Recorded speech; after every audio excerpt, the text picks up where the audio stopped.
ನೋಡಿ, ಒಂದು ದಿವಸ ಬೆಳಿಗ್ಗೆ ಒಂದು ಮನೆಯಲ್ಲಿ ಬಾಡಿಗೆಗೋ ಅಥವಾ ಭೋಗ್ಯಕ್ಕೆ ಇರುವಂತವ್ರು ಬೆಳಗ್ಗೆ ಎದ್ದು ಕಾಫಿ ಕುಡಿದು ಕೂತಿರ್ತಾರೆ. ತಮ್ಮ ಕೆಲಸ ಕಾರ್ಯಗಳಿಗೆ ಹೊರಡೋದಿಕ್ ತಯಾರಿ ಮಾಡ್ಕೋತಾ ಇರ್ತಾರೆ. ಆ ಸಂದರ್ಭದಲ್ಲಿ ಇದ್ದಕ್ಕಿದ್ದಂತೆ ಬ್ಯಾಂಕಿನ ಅಧಿಕಾರಿಗಳು ಅಂತ ಹೇಳ್ಕೊಂಡಂತವ್ರು ಮನೆ ಒಳಗೆ ಬರ್ತಾರೆ. ಅವ್ರ ಜೊತೆಯಲ್ಲಿ ಪೊಲೀಸ್ನವ್ರು ಬರ್ತಾರೆ. ಬಂದು ನೋಡಿ, ನ್ಯಾಯಾಲಯದ ಆದೇಶ ಆಗಿದೆ, ಇನ್ನು 1 ಅಥವಾ 2 ಗಂಟೆಯೊಳಗೆ ನೀವು ಮನೆಯನ್ನ ಖಾಲಿ ಮಾಡಬೇಕು, ನೀವು ಎಲ್ಲರೂ ಮನೆಯಿಂದ ಹೊರಗೆ ಹೋಗ್ಬೇಕು. ಹಾಗೊಂದು ವೇಳೆ ನೀವು ಹೋಗ್ಲಿಲ್ಲ ಅಂದ್ರೆ ನಿಮ್ಮ ಮೇಲೆ ಬಲಪ್ರಯೋಗವನ್ನ ಮಾಡಿ ನಾವು ಆಚೆ ಹಾಕ್ಬೇಕಾಗುತ್ತೆ. ಅವ್ರು ಹೇಳುವಂತ ವಿಚಾರ, ನಮ್ಮ ಬಳಿ ನ್ಯಾಯಾಲಯದ ಆದೇಶ ಇದೆ ಅಂತಾರೆ, ನಮ್ಮ ಜೊತೆ ಪೊಲೀಸ್ ಪ್ರೊಟೆಕ್ಷನ್ ತಗೊಂಡ್ಬಂದಿದೀವಿ ಅಂತಾರೆ, ನಾವು ಬ್ಯಾಂಕಿನ ಅಧಿಕಾರಿಗಳು ಅಂತಾರೆ, ನೀವು ಖಾಲಿ ಮಾಡ್ಬೇಕು, ಮಾಡದೇ ಇದ್ರೆ ಬಲಪ್ರಯೋಗ ಮಾಡ್ತೀವಿ ಅಂತ. ನೋಡಿ, ಈ ಪ್ರಸಂಗವನ್ನ ಒಮ್ಮೆ ಕಲ್ಪನೆ ಮಾಡ್ಕೊಂಡ್ರೆ ಎಂತಹ ಪರಿಸ್ಥಿತಿ ಇದು.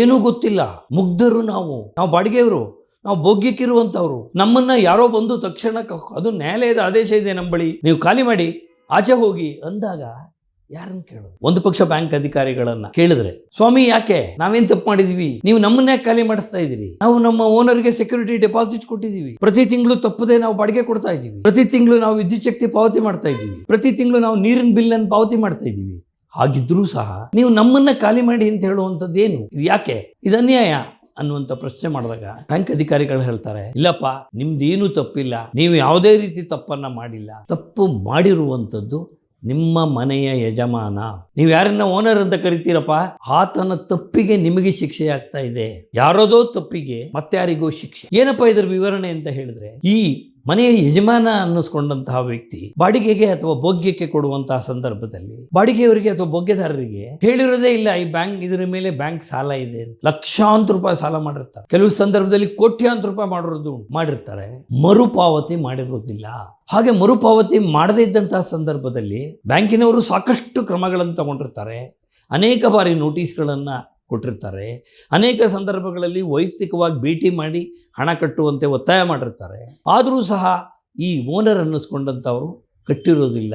ಆಗ ಅನಿವಾರ್ಯವಾಗಿ ಬೇರೆ ದಾರಿ ಇಲ್ಲದೆ ಬ್ಯಾಂಕಿನವರು ನ್ಯಾಯಾಲಯದ ಮೊರೆ ಹೊಕ್ಕು, ಇಂತಹ ವ್ಯಕ್ತಿ ನಮ್ಮಿಂದ ಸಾಲ ತೆಗೆದುಕೊಂಡು ಕೊಟ್ಟಿಲ್ಲ, ಹಾಗಾಗಿ ಹಣವನ್ನು ವಸೂಲು ಮಾಡಿಕೊಡಿ ಅಂತ ಹೇಳಿ ನ್ಯಾಯಾಲಯಕ್ಕೆ ಹೋಗ್ತಾರೆ. ಸಾಲ ತಗೊಂಡಿರ್ತಾರೆ, ಎಲ್ಲ ದಾಖಲೆಗಳ ಸಹಿ ಮಾಡಿರ್ತಾರೆ, ಹಣ ಕಟ್ಟಿಲ್ಲ ನಿಜ ಅಂದ ಮೇಲೆ, ಜೊತೆಗೆ ಇದು ಸಾರ್ವಜನಿಕ ಹಣ, ಹಾಗಾಗಿ ನ್ಯಾಯಾಲಯಗಳು ಬ್ಯಾಂಕಿನ ಪರವಾಗಿ ತೀರ್ಪನ್ನು ಕೊಡ್ತಾರೆ. ಹೌದು, ಹಣ ಕೊಡಬೇಕು, ವಸೂಲು ಮಾಡಿ ನೀವು ಅಂತ ಹೇಳಿ ಅವಕಾಶವನ್ನು ಮಾಡಿಕೊಡಿ. ಆ ಆದೇಶವನ್ನು ಇಟ್ಕೊಂಡು ಈಗ ಅವ್ರು ಬಂದಿದ್ದಾರೆ.